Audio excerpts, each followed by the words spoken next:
We are Paul. I am Saul. Almost missed it. Yeah, no, it's okay. I've called myself Paul on this before, and that's fine.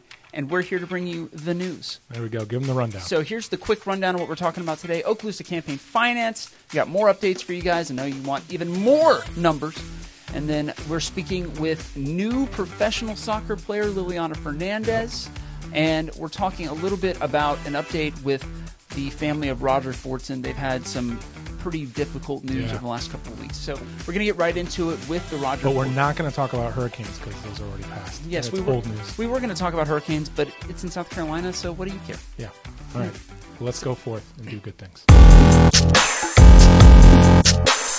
First things first, talking about the updates we have on the Fortson saga, for lack of a better term. Last week, Roger's younger brother, Andre, was shot and killed in Atlanta, in DeKalb County, which is, I guess, technically metro Atlanta. That's tough. And he's one of 7 teenagers in the last month, so in July, that was shot and killed in the metro Atlanta area. Investigators are looking at it. They're not sure if this is all connected, but they don't have a suspect right now, or at least they don't have anybody that they've charged. Yeah, it's really sad. I feel for the family to have gun violence affect them twice, and then of course in such a short period of time. And it's terrible. And I know from like a national perspective, I think gun violence isn't being covered all that much. It's areas, so common. I guess. Yeah, I mean areas like Atlanta, Chicago, obviously, some of the bigger cities are really struggling with gun violence, and it pains me that the Fortsons have to gone through it twice. Yeah, the second part of this story is, of course, that Ben Crump, who's the civil rights attorney that's worked on a lot of cases similar to Fortson's with police involvement, he has called for Ginger Bowden-Madden, the state attorney for our area, to press charges against Eddie Duran. That's the name of the sheriff's deputy who was involved and shot and killed Roger Fortson back in May. So no word from her office about whether or not she's going to charge Duran in this case. I mean, you would think that maybe they would, just because of the nature of how he was released and obviously the nature of the situation. But I think it's going to be interesting to see how this is handled. Yeah, I've gotten lots of rumors that we're going to get an update probably after the election. That makes sense. Which makes a lot of sense. But that's the scuttlebutt. There's nothing official there. Yeah. And so we'll be watching the state attorney's office for more information on that. Moving on to Okaloosa County Campaign Finance news. I've heard you've updated the website. We have updated the website. We have made the latest updates as of about an hour ago recording this. So by the time you see this, probably 5 or 6 hours since we actually put this puppy together. And we're closing in on the $700,000 mark. The 5 different races that we're covering right now, there are technically other races. For example, superintendent or tax collector, those are races, but they only have one candidate, so we're just not worrying about those. Lots of money. One update I will say is that officially Marianne Wines has passed Drew Palmer in the fundraising thing. Interesting. I think this brings up a bigger discussion about what money means in politics. So we had one comment, and we'll get to it when we get to the comments section, I would think, that money shouldn't matter in politics. And I kind of disagree on that on a personal sense, and here's what I mean. No, I don't want people buying elections, naturally. I don't think that's a good idea. But I think money is a really good indicator of the level of enthusiasm for a campaign. Sure. So, for example... Are they better than polls? I don't think so. You think polls are better? I think polls can be more accurate because you can have a change in the polls, right? But once the money's given, it's given, right? Yeah, I mean, we'll see how this plays out at a local level. Marianne Wines and Drew Palmer are a perfect example. I think most people would say they're the front runners for that seat anyway. Yeah, they're the two that are in that race, but they're so tight. It's the closest race. There's $2,000 within them or between them, and so I am interested to see how much closer that race is than the District 1 race or the Sheriff's Office race. I think there's an order of magnitude in the Sheriff's Office race between the incumbent Sheriff Aiden and then I believe Ron Livingston is second. But that Marianne Wines and Drew Palmer race is interesting because I think even if she leads in the financing, I think Drew has got kind of the bigger names that have backed him publicly. Agreed. So that's super interesting in itself. And he has a national name behind him in Matt Gates. Right. And then there are some local names behind Marianne and the two former county commissioners, her husband, Kelly Wines, which, I mean, makes sense that he would endorse her because they're married. And then Mel Ponder, who is also he was former mayor of Destin, of course, before he was county commissioner and state representative. So there are a lot of interesting, I think it's the most interesting race. Yeah. For sure. Well, we'll see. We'll see what happens. It's exciting. And the third thing we're going to talk about today is we now have another professional soccer athlete from Niceville and another professional athlete in general from Niceville. From the same family. Yes. Liliana Fernandez, sister of Kayla Fernandez, who is already playing at Atlas in Guadalajara in the Mexican Premier League, is heading down to Toluca, where it's like 70 degrees today because it's up in the mountains and it's just like really cold. Yeah, she's got to wear a jacket all the time. Magical. That is magical. Fantastic.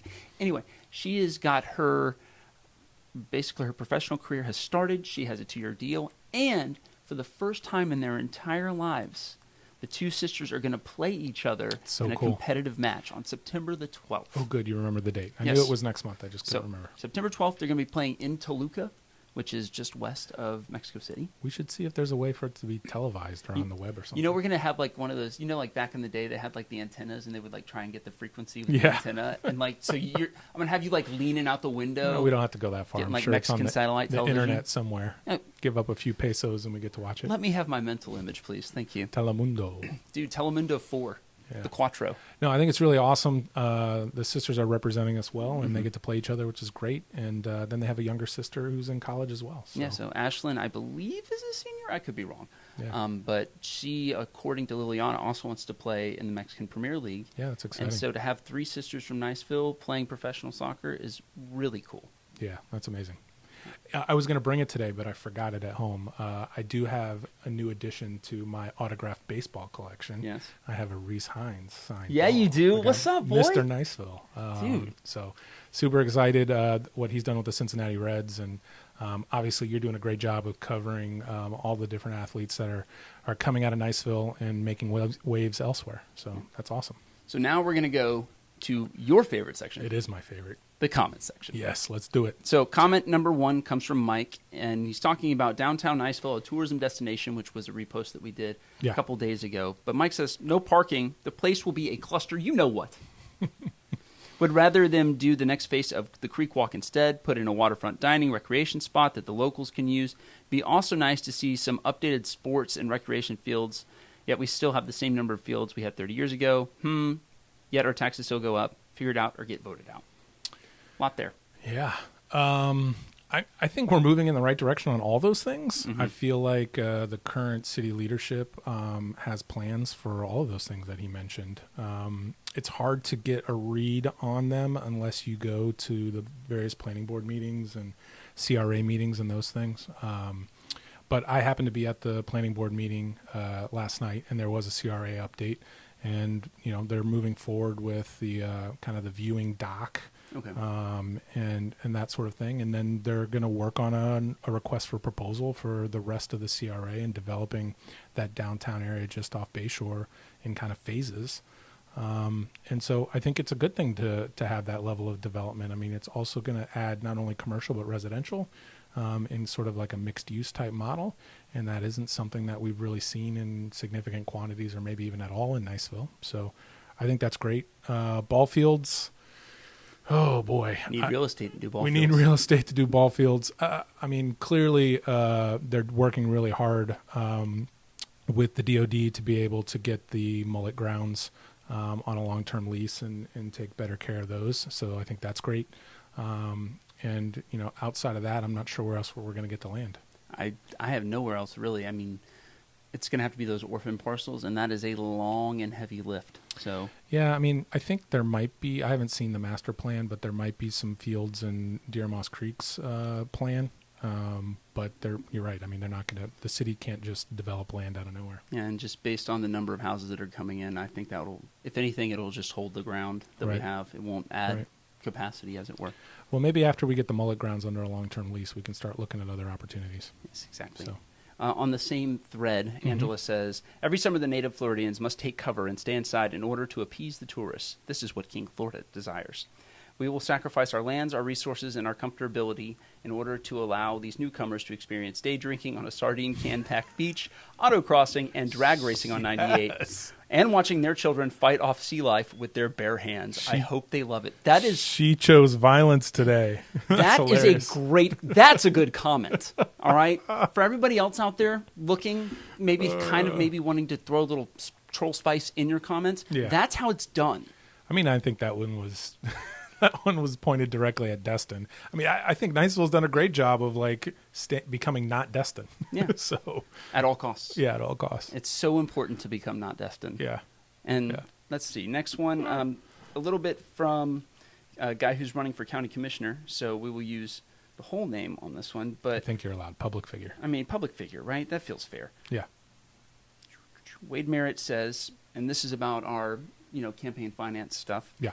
I have the least. And that's amount of money. You shouldn't have to spend so much when people are financially hurting. Together, we are Okaloosa strong.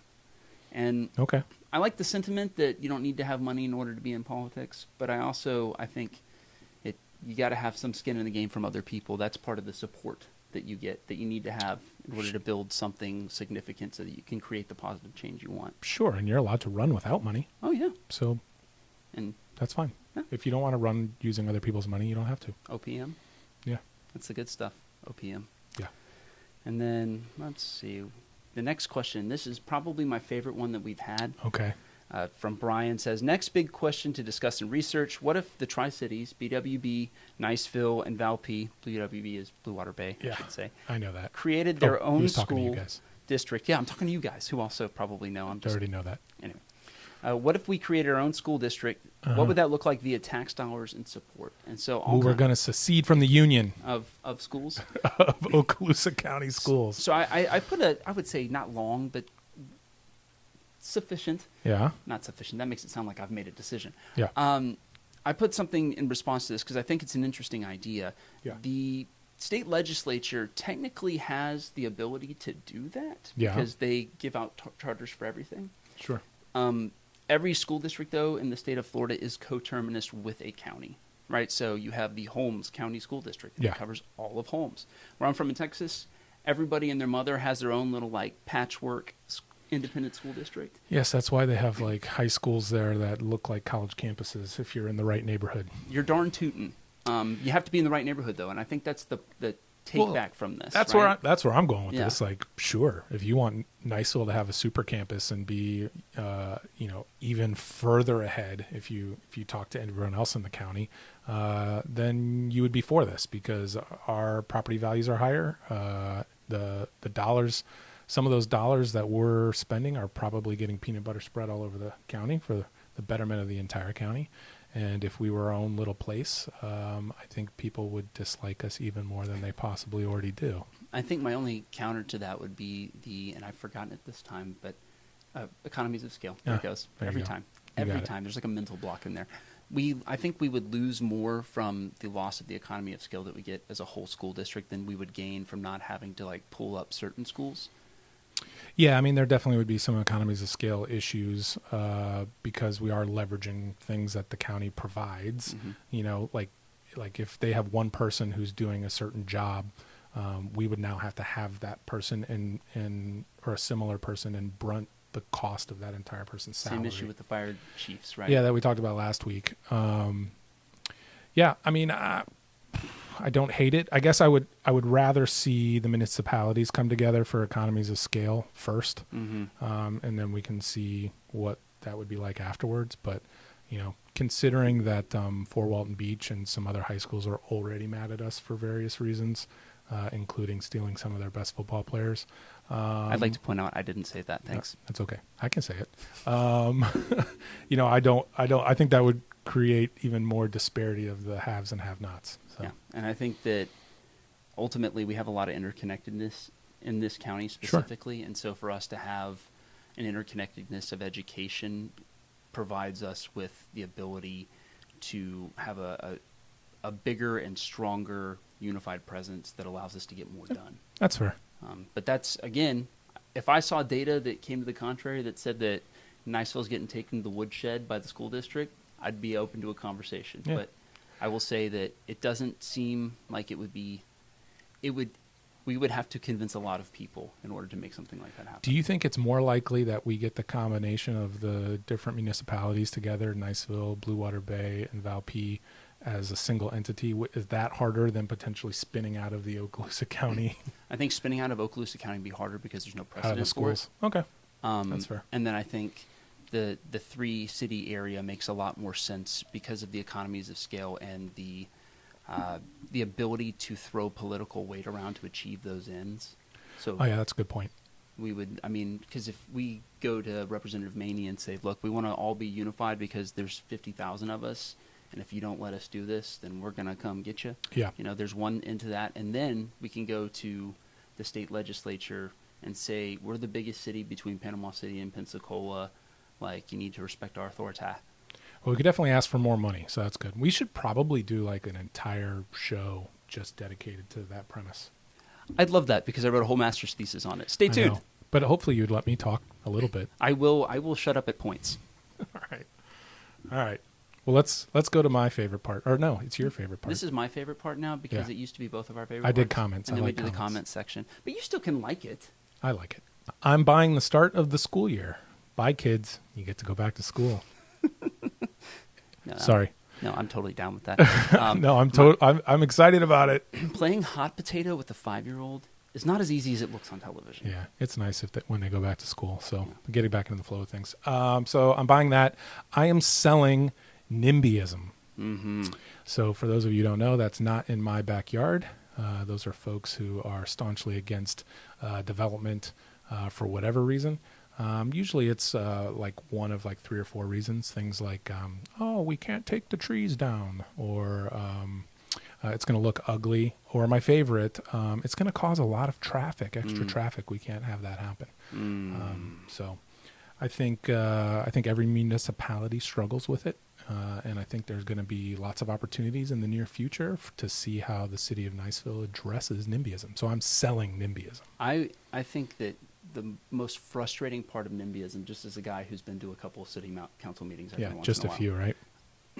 is that the 10 or 100 people that show up and are real mad about something are almost never the majority. That's right. And they sometimes, not always, it depends on what kind of leadership you have up on the city council or county commission.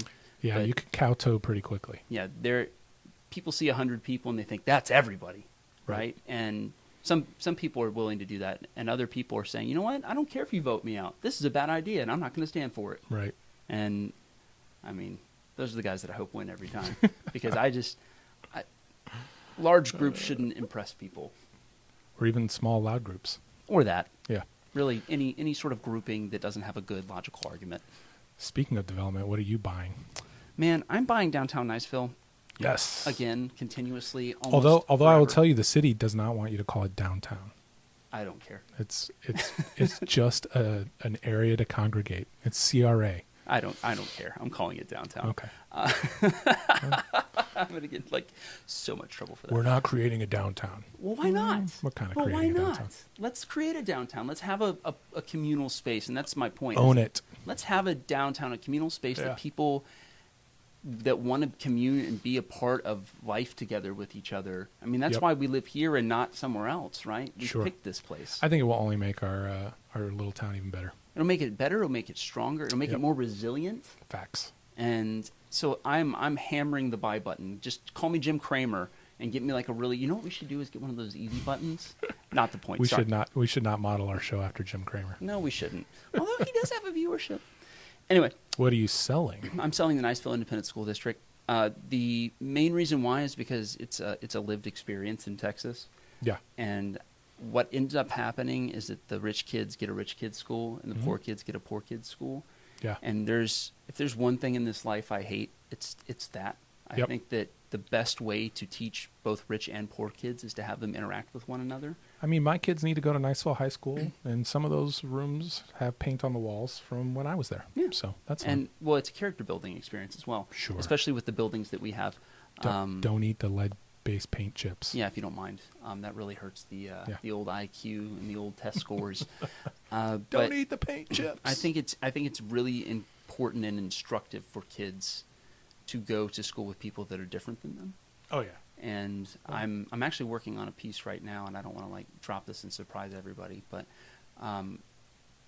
seeing the way that we look at schools as A schools, B schools, C schools, sure, I don't think is entirely a holistic way to look at it. I think we need to look at it based on what do you call it?